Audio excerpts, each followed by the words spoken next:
one of the challenges is often we're using data science to make things optimized for a business. We're trying to keep people from switching. We're trying to predict behavior, trying to put people in a box. But there's a lot less of that service mindset of what's the most value I can create for someone? What's the most useful problem I can solve? And how does that relate to other problems? Welcome to What Gets Measured, a NinjaCat podcast about marketing, performance management, metrics, and effectiveness. Because what gets measured gets managed. I'm your host, Jake Sanders. In a world of brand advocates, Brandon Shockley is a people advocate. With a decade of experience in data science, Brandon has worked as a strategist, market researcher, an adjunct professor, and now as VP of Market Research at the global ad agency 160over90. Brandon is putting his wide-ranging data science skill set to use for clients and agency alike. He's a gem on Twitter, always sarcastic and statistically one of the most informative accounts to follow about marketing data science. Brandon Shockley, thank you for being on the podcast today. My pleasure. Thank you. And I'm going to call you later to record my voicemail, I think. That was awesome. We can put a fanfare and some trumpets. Yeah. So there's a bit of a bio there, but introduce us to you briefly. What's your elevator pitch as a marketing data scientist?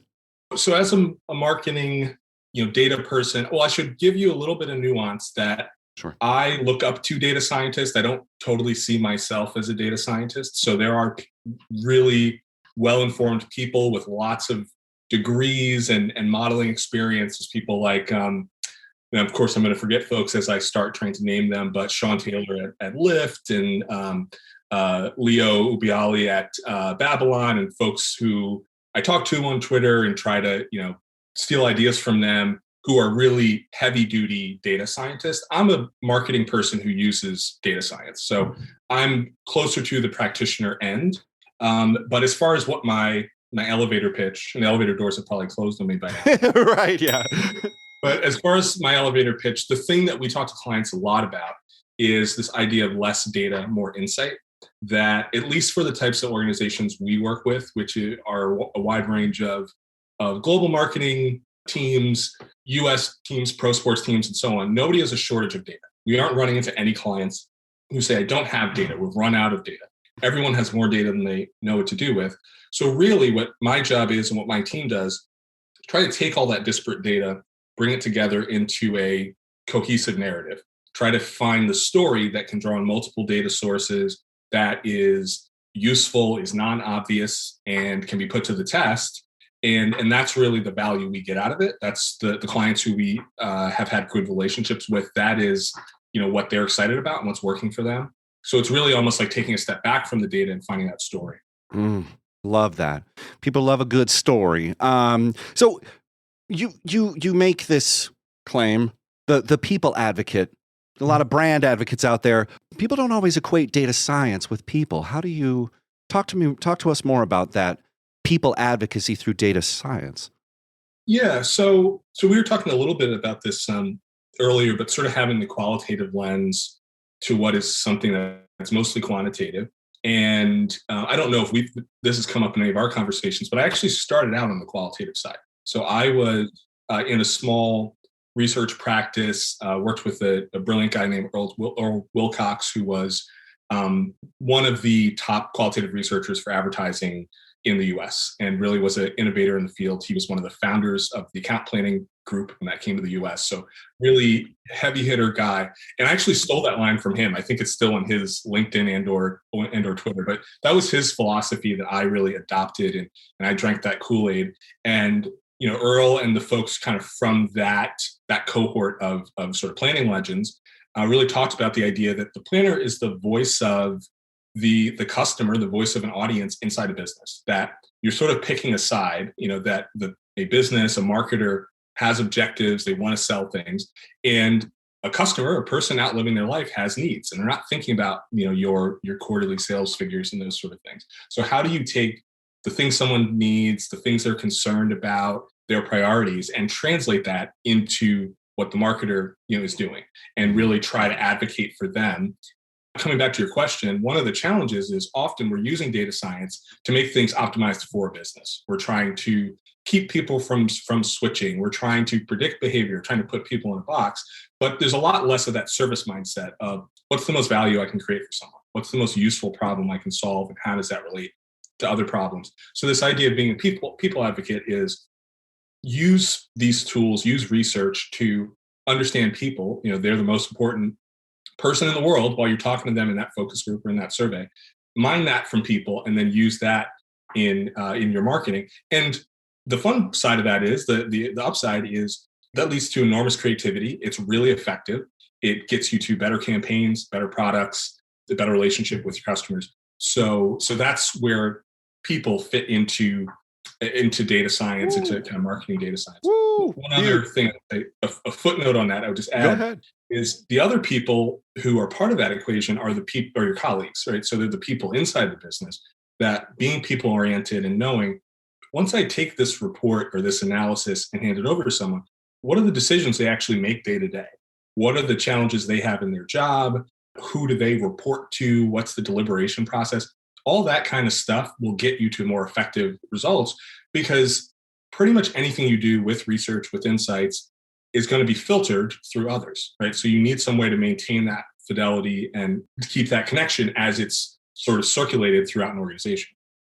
I'm going to talk to you about the different functions because I think you kind of hit on that. There's an in-house, the way maybe data can be used in-house versus with an agency, maybe on brand side and client side. But before we get into that, you're talking about that qualitative analysis, market research. I'm thinking marketing data science feels like it's new, but it's been here forever. What drew you to this as just sort of an aside, a biographical aside? What drew you to this marketing data science? And then are there any like sites or blogs that you keep up with, newsletters or something like that? Like if people wanted to get their marketing data science going, what would your advice be? Yeah, so I feel like I felt or started to notice things trending in this direction. I was really lucky to be with great mentors and a lot of people who I was reading about in books and who were the original sort of cohort of strategists in the U.S. Overall were people who I was working with and working for. So I was steeped in that side of sort of traditional research and strategy, and I was starting to see things trend toward that direction beyond just performance marketing, beyond just digital marketing and the obsession with targeting and all that. Social media in particular, that was the era when everyone was trying to build a social media newsroom and all that kind of stuff. Mm-hmm. But there was starting to be a pivot toward more rigorous use of data. And I had this sense that in the same way that someone in marketing would get laughed out of the room if they said, I don't really do digital. If you're a creative director in 2020 and you said, I'm not a digital person, I mean, you're you're going to be looking for a job pretty soon. And in the same way, I thought that, data and data science, data mining, these things were going to be the next wave of that. So in the same way, whether it was 10 years or 15 years from now, not being versed in data, at least at some level, was going to limit your career. Is going to limit what you can do in marketing. There were these new exciting tools coming out. The other thing that happened, again, for me at that time, two things happened. One, IBM Watson was coming out around that time. So it became more accessible to start playing around with data science and tools to build a decision tree, that kind of thing. And How Brands Grow came out, which kind of hit me like a ton of bricks. It answered a lot of questions that I had and were struggling with, and it raised a lot more questions that I'm still trying to answer. So the combination of those things started me in that direction. As far as the second part of your question and some of the resources, some of the things that were useful, I certainly went about it ass backwards, so I won't pretend I have like a good I don't have. Well, maybe it's more informative that you tell us how you backed into it or something. Yeah, because it's sort of like the path up the mountain. I definitely spiraled the mountain and did not take the correct path to the summit. I think I've seen the customer journey. It's not a funnel. Right. Right. Yes, it was a indirect funnel. More like a funnel cake. Yeah. Shout out to funnel cake. So for me, it definitely started with How Brands Grow. and getting Mm. exposed to that work. Oh, and Byron Sharp, everybody. I do know American audiences. They're not quite as hip on Byron Sharp, How Brands Grow. So yes, seminal work. Yes, absolutely, and a really good introductory point to Ehrenberg Bass, which is the research center at their university, and a lot of different marketing science work that they do. So that kind of started the ball rolling for me. A much lesser known but really awesome resource, I think it does not get enough due because it's industry specific, is a book called This Little Pinot Went to Market, which is a book about wine marketing that's written by Larry Lockshin, who is a professor at Ehrenberg Bass. So it's almost like the practical application of how brands grow. It's a collection of articles and studies and things he's written, sort of compiled into chapters, but it takes you all the way from what is marketing all the way through the different sort of marketing principles and market research, and then to strategy and international marketing, pricing, and so on. But it's really practical because a lot of the things talk about very straightforward small businesses that anyone can understand. It's not abstract. It's not talking about statistics and in really complex terms. It's really directly getting to, if you run the vineyard, how do you sell more wine? What are the things that are important? How do you manage it? And it applies those scientific ideas to it. So that was another really kind of seminal piece for me. Les Binet and Peter Field and that work, and long and short of it, and all the various things on WARC and IPA. I mean, that was also a really good jumping off point. All of those are a little more oriented to the traditional, I would say, sort of strategy and planning side, and a lot of the stuff you and I and others talk about on Twitter.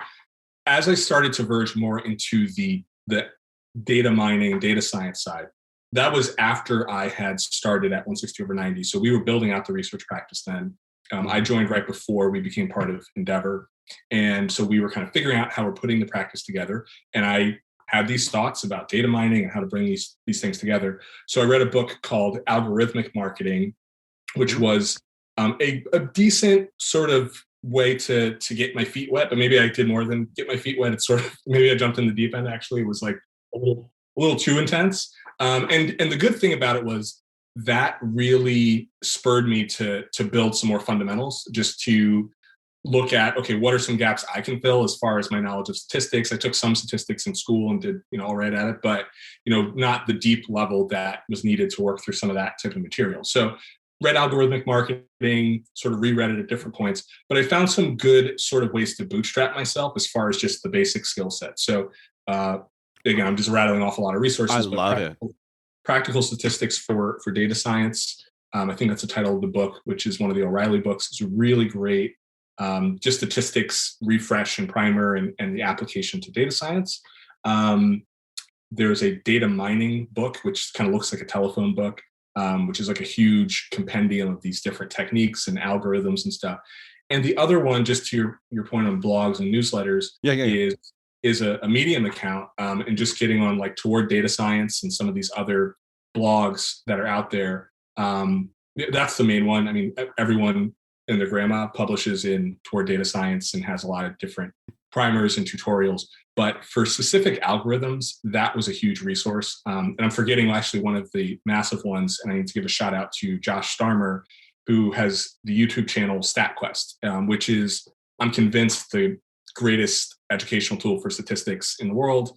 So it's short videos, almost sort of tongue in cheek, like a little bit, childish in a way, in a fun way, kind of videos with like, animations, and really breaks things down. But he covers very meaty data science topics. So those tools, StatQuest and practical statistics, those helped bootstrap me and work through actually refreshing some of the math and building some of those skills.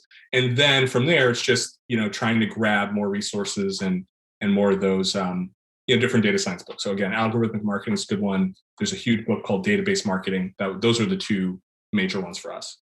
So here you are, you have invested in sort of deepening the knowledge around marketing data science and sort of taking all of that data. You were saying earlier, nobody's hard up for data. We have it. We have a lot. We have warehouses and lakes and streams. What do you see the role of a marketing data scientist in-house at a brand versus with an agency? And just kind of speak to the marketers out there. Why is it important for brands to invest in marketing data science? The big picture answer to that is that guessing probably is not a faster or better route. So it takes time and hard work to do this sort of thing. It's easy to get it wrong. It takes debate and diligence and taking steps, retreading our path and those kind of things. But a lot of the times when we see marketing that isn't effective or that isn't working as well as it could, there's a lot of guessing. There's underlying assumptions that we haven't tested or haven't explored and put to the test. So we leave opportunities on the table, or we head down the wrong path and tell a long, complicated story about a brand or a product that people don't care about. And when in reality, people need to know why it's worth the price. Quote bomb. So that's the big picture of why data and why data science. It's the things we are guessing about, the things that are unsaid, which are assumptions that underpin our marketing. It helps you to measure those things and understand them. It doesn't. One distinction though that's important is it doesn't replace the intuition and the creativity. It's supposed to be a tool to support that. And I think the biggest challenge I see with the industry and with the whole practice of data science and marketing is this idea that you can render the world predictable if you have enough algorithms. We get more data. If we pull more levers, we can make something into a black box that is going to spit out campaigns. We know we can't do that. If we could, we would. Someone would have done it already. And exactly right. But even aside from that, we know just from, again, going back to how brands grow and other research over a long time frame, lots of categories, lots of different markets, different situations. We know a lot about how buyer behavior works. So there isn't some customized hyper message that goes into hyper-targeted message that goes in each person's head like Inception that's going to change their behavior. That's not the way the world works. So fortunately. So that's the thing I would just say is the caveat of that, right? So it's Yes. like we want to get away from the guessing and some of the unstated assumptions that might be hurting our campaigns and our marketing. But at the same time, intuition is important. I'm going to plug, again, yet more books, but Gary Klein, awesome psychologist and researcher who talks about this a lot, is that people are really good at thinking. We're good at problem solving. We're good at figuring things out. We want to be using these tools to make people better. We want to help them build their intuition and be able to forecast and understand what's going to happen based on our actions. We want to understand those things. We don't want to turn everything into a checklist. So that's the answers part of your question. No, it answers the great part, but I'm also just thinking about sometimes when I hear, I was talking to a bunch of agency folks about dashboards and how a lot of clients don't look at the dashboards. Right. Maybe they don't even look at the metrics. And in some way, you think as an agency, it's really important for you to get marketing data science locked because you can create empirical, testable things and your strategies will be informed by this. But I think there's a lot of opportunities and chances for people to just say, I see it. And to your point about intuition and creativity, this data inspires us. There's also this data is a point to ignore. And a lot of, I forget what the percentages are, but 10% of people log in to see their dashboards. And there's a lot of advertising agencies that are saying there's a lot of information here. Why don't you just check on it? And clients aren't into it because I think maybe it goes to that top point, which you were saying, great data set. What's the story? Do you know what I mean? Right. And so how do you talk about brands fighting with agencies or clients fighting with agencies about metrics? What's your thought on that? Yeah, I wish I had the silver bullet answer. I would tell you. Darn it! Well, then we're done. I would make it open source if I knew. No, you'd make an NFT of it, right? Oh, God. It was right. It would be an exclusive NFT that you would buy or screenshot. But it's an important question, and it's a big part of what we work on. And I think there's sort of two things. It's sort of I think like hell for marketers is some huge dashboard somewhere, and everything has been taken out of marketing because it's just up on the dashboard and it's just confined all of your choices and all of your thinking, which isn't what you want. You want the dashboard to make your life easier, not harder, and not more work and more data pipes and ETL. So Right. so I think there's part of it which is like, what is the intended function? And that's something I think we've been successful with some of our clients in introducing some of that thinking, in that we aren't trying to build dashboards for dashboard's sake or do these models for their own sake. They're supposed to build the skill set of marketers, like the expertise of the people we're working for and partnering with should grow from doing this, so that when we do campaigns, we can say things about doing this type of action is generating this type of lift, or people respond in this segment, but less so in this one. So how do we dial this up? Those are the sort of things that it's sort of building those muscles by doing it. So whether we're looking at the dashboard or not, the whole measurement process should be making the people smarter, not the data smarter. And that's what we're trying to figure out. I think we've been, especially in this past year, I think we've had some really good wins with that and been able to work with some great clients doing that sort of thing. I think that's part of it is like the back and forth on metrics, on dashboards and metrics in particular. I also think, you like anything, it's good to have a portfolio of them and to kind of vet how they evolve over time. You don't have to get it perfect today. You don't have to have the crystal ball perfect set of those right now. You can adapt and grow. And there's a variety of those. There's probably some brand ones. There's some ones in market. And the only other little asterisk I would put on that is testing things more. Is, as an industry, a lot of the things that we try to debate and evaluate in the survey or put on a dashboard, just put it in market. Most things are not going to break if you test them out. So that's another place where we can cut down on dashboard hell. Now, you kind of hit on this short term, long term. You got the marketing data, you got the science. You love the Ehrenberg Bass. Everybody does. Yeah. Let's talk about, once if you know, but short and long term, talk about how marketing data science goes into measuring that. Mm-hmm. On the short-term part, a lot of the things we're doing, I don't think are so exotic. There's maybe a little bit of machine learning and whatever other buzzwords we want to throw at it that we use in working with survey data. But a lot of the work that my team does in our practice is really oriented around surveys. So we're doing surveys. We survey something like 50,000 people a year for a lot of different industries and clients. And we're analyzing that data using some of these sorts of tools. So we're trying to ask straightforward, simple questions, things that can give us pretty stable, high quality information, give a good experience to the person answering the survey. And then in some cases, we're using some machine learning, things like decision trees, or not things that aren't especially exotic in most cases, but decision trees, clustering, things like that, to try to get to a little more insight out of the data, trying to get a shorter questionnaire, fewer questions, and to kind of glean some more information out of it. And from that, we'll have short-term metrics that are usually measuring, again, pretty traditional stuff like awareness, some things around messaging and what people remember about brands. I mean, ultimately, we want to know what people remember. To the extent they can tell us in a biased way that a survey measures. Right.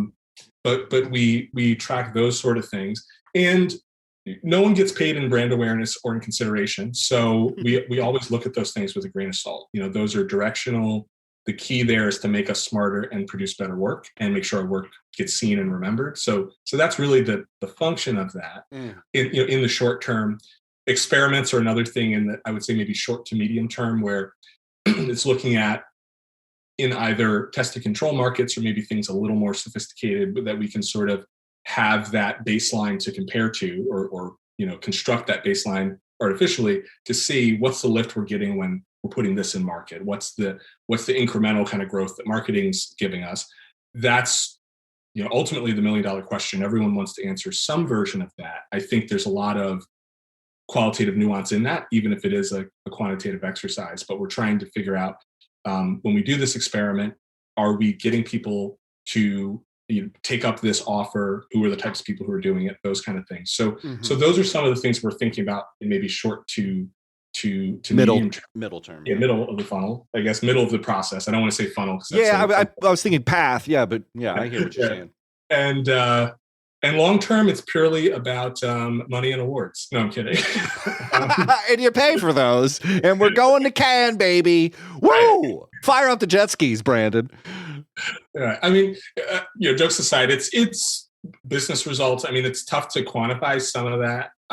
Right. And one thing goes to, I guess, what we were talking about around the types of data we get is sometimes there are limitations in that with what people will share. So within an organization, within a client, not all of the business data is readily available. People have data kingdoms that they sort of preside over and aren't always comfortable sharing results data, sales data, things that affect quotas or performance ratings of different teams. So there can be sensitivity around that. You might not see that impact, but ultimately things come back to the big one being in a given time period, how many customers do we have, and how do they interact with us? How much are they buying? Are they coming back to us? Are they trying our other products or services? Do they like it? Those are the basic things we're looking at over the long term that I think marketing can influence. Love it. Do you have just a story that you can share, like a transformational moment based on the application of marketing data science, like with a client or in your own life? Or yeah, I'm pondering. I'm trying to think of one that is a good fit. We have a lot of fun ones. They're all sort of data adjacent because so much of what we do is try to get outside of just the data. I think one good one, just the first one that comes to mind because it's just a really cool story. I'm a big NFL fan. I'm a fan of the Eagles, and who are a current client of mine, which I'm thrilled about. But have worked with a few teams, one of whom being the Ravens, and they, first off, lots of good things to say about the Ravens organization. Super collaborative and inclusive, and just a great group to work with. So Awesome. That should definitely be noted as someone who's worked with a lot of teams. The same for the Eagles. But with the Ravens, they were going through a challenging time after a lot of the controversy that happened with the anthem kneeling. They were a team that was kind of singled out. In particular, there were some very inflammatory statements that were made by the then, I don't know if it was candidate or president, but inflammatory statements that were made about people kneeling during the anthem. And they proceeded to kneel during the anthem at the London game against the Jags, and which they lost. So they're standing for the British national anthem, which they played at that game because it's in London, and then kneeled for ours. So the optics of it were very challenging. And they are in a really unique part of the country. They're mid-Atlantic. It's sort of like the whole country boiled down. It's a very purple state. It's a mid-Atlantic, very conservative areas, a lot of military, a lot of pride in that family legacy and blue collar communities and folks from the suburbs, and a very diverse city with its own community and history and legacy around that. So it was a tough place to be marketing wise and trying to engage people with the team. And they did a lot of really smart market research. They didn't make assumptions. They really said, we want to understand our fans. We were doing focus groups in suites in the stadium during the off season. We did really extensive surveys of folks throughout Baltimore and the state and some adjacent states, and getting to sort of the transformational kind of point in that. Right. Part of it was about just understanding the space that they could own. Some of that in retrospect might seem really clear and apparent, but one thing people don't think about with the Ravens is at that time, aside from, I think it was the Rams and Chargers, no other two teams were closer together. So they as far as they and the now Washington football team. So they have another franchise really, really close, along with a bunch of other teams. And they really need to figure out where they sit and what they could own. So we did surveys and research, did positioning research, and did a lot of the sort of things Aaron Bass talks about, understanding the sort of mental market share they had, what are the things they're associated with. Not surprisingly, really ownable perceptions around things like being dark and gritty and they're in defense and this kind of heavy metal image that they had cultivated but could build further. And then the rebrand we did built that further. And also it highlighted some of the differences by group and by demographic around responses to social activism with players. And it helped them to understand How can they message around that? Who are the people who are the most concerned about it? And understanding that in general, it wasn't the showstopper issue that it might seem like when you see the most vocal people on social media and elsewhere. So I think they did a good job of handling it. They engaged players really, really well. They engaged fans well. They also happen to bring on a future Hall of Fame quarterback, which doesn't hurt as a pro football. I was just thinking about that. Once again, I think you point this out, and it's right there. I just think marketers get so wrapped up in the data, you forget about the applications, the processes, and then the potential opportunities to ask people the right sets of questions to then come to what you said, which is kind of it's also a known. They're not huge revelations, but they're strong and empirically proven. Mm-hmm. And that's the stuff that most people mistake maybe for my intuition. I just feel like it's strong. And I want you to feel strong about the data, Mm-hmm. but it's just interesting because I think this right here is a part where you took the data and applied it in a way that advocated for the people, right? Totally, and it's interesting that it gets to kind of the question, for us as marketing people, as data people, what are we selling, quote unquote? What's our product? And it's not actually the reports and the spreadsheets and the analysis. It's bringing along a marketing team, along with the agency team, bringing all of us along through this process. It's this process of discovery, and you learn during that process. It's that change in perspective, really, is the business we're in. We're perspective shifters.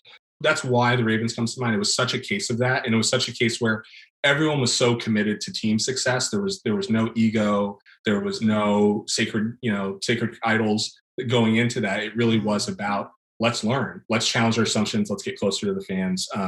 And coming out of that, awesome branding. I think we won a Webby or some other awards. Sports Clio, we won for that, and several others. Like I said, awards are the long-term measure. Right. Oh, I'm just dinging them on your trophy case. We can see behind you. There is no video because there are so many trophies behind Brandon. So, okay, that is beautiful story. What a great story. Thank you for sharing that. Okay, so let's get quippy. Let's just kind of reduce this. Let's boil it down. Let's cook the sauce into a thick kind of compote, the quotable compote. Marketers have to be data focused these days. Most marketers are not data scientists, but maybe they behave in ways that are scientist-esque. So what is your one piece of advice that you give to the Joe and Jane marketer out there on the street? Help them kind of put their lab coats on, so to speak, and apply marketing data science to their everyday job. Yeah, that's a great question. I think so. Kind of building on your food analogy, which I loved. I think in the same way that if you were trying to be a great cook, you should probably eat a lot of good food.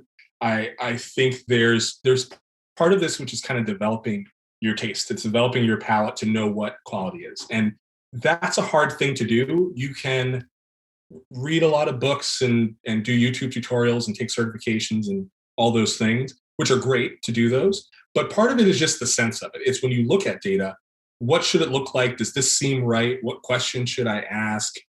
What's another spin you could put on this? And so to do that, I think one of the things we all have to do is just consume good quality research. Just see market research and data that's high quality, not even all from the marketing space, but everyone on my team, I always share a lot of Pew Research Center studies with them and encourage them to read things from Pew Research. It is very methodically and carefully done, really thoughtfully done research. I mean, it's like the masterpiece, craftsman quality research. If we could take all the time to really try to get it right, to get sample right, to get questions right, to get algorithms and analytics right, and everything's open because it's Pew, so you can see the questions they ask. You can hear how they talk about methodology and the limitations they had. They have YouTube videos where they explain changes they've made to how they do research. So those are some of the things that our team does on the actual research and data side to see things that are good quality. There are other things like reading Ed Tufte. I didn't mention him earlier, but he has a series of books which are also absolute masterpieces about how people consume data, common pitfalls and common sort of optical illusions and shortcomings that can happen in data. What was that name? What was that name one more time? Ed Tufte. Ed Tufte. Who is, I believe he is I think still, I could be wrong, he might be emeritus, but he was a statistics professor, I believe, at Yale. He's also a really badass graphic designer and just phenomenal data visualization expert. And he's one of those people you're like, you have more hours in the day than are humanly possible, because he's good at too many things. He is a large scale sculptor. I believe he has a sculpture garden somewhere around his neck of the woods in like Connecticut or wherever, where he builds these massive sculptures. And so he really epitomizes that intersection between the creativity and the data and the storytelling. And he's self-published a set of really influential books that are great for marketers. I think it's accessible even if you aren't a stats person. Right. It also talks about art and politics and medicine and all these factors and stories that bring together how to work with data. That's amazing. So the advice is you should develop a taste for quality and consume high quality research. Absolutely. It's beautiful. So how can people find and connect with you online, Brandon? Twitter is the best way. I'm at Shockley_MRX on Twitter. So I'm always glad to connect with folks on there. And I measure myself solely by follower count. So you'll make someone's year by going and following me. You can follow our agency 160over92 if you wish. That's a good place to connect. And folks can always shoot me stuff on LinkedIn as well. But Twitter, I'm very active on and happy to chat with people. Cheese or chocolate? So here we go. I'm going to ask you some binary questions, and you're just going to give me some rapid response answers, okay? Here we go. Cheese or chocolate? Cheese. Batman or Superman? Batman, 100%. 100%, okay. Free lunch and a Tesla or eat lunch with Tesla? Eat lunch with Tesla. Totes. Hang gliding or cave diving? Hang gliding. Okay. On a beach with a book or in a city with the crowds? Oh, that's a tough one. Probably in a city with the crowds. I hate to admit it. Probably reading a book. Roller skates or finally, roller skates or rollerblades? I had to think for a second of what is the difference between the two. There is a difference, right? So there's gotta be. Roller skates, because roller skates are kind of fun and funky. You can't rollerblade in a disco. So there it is. It's fashionable. Exactly right. What Gets Measured is a NinjaCat podcast. Please rate and review the show wherever you find your podcasts. Share this episode on social and visit us on the web at ninjacat.io.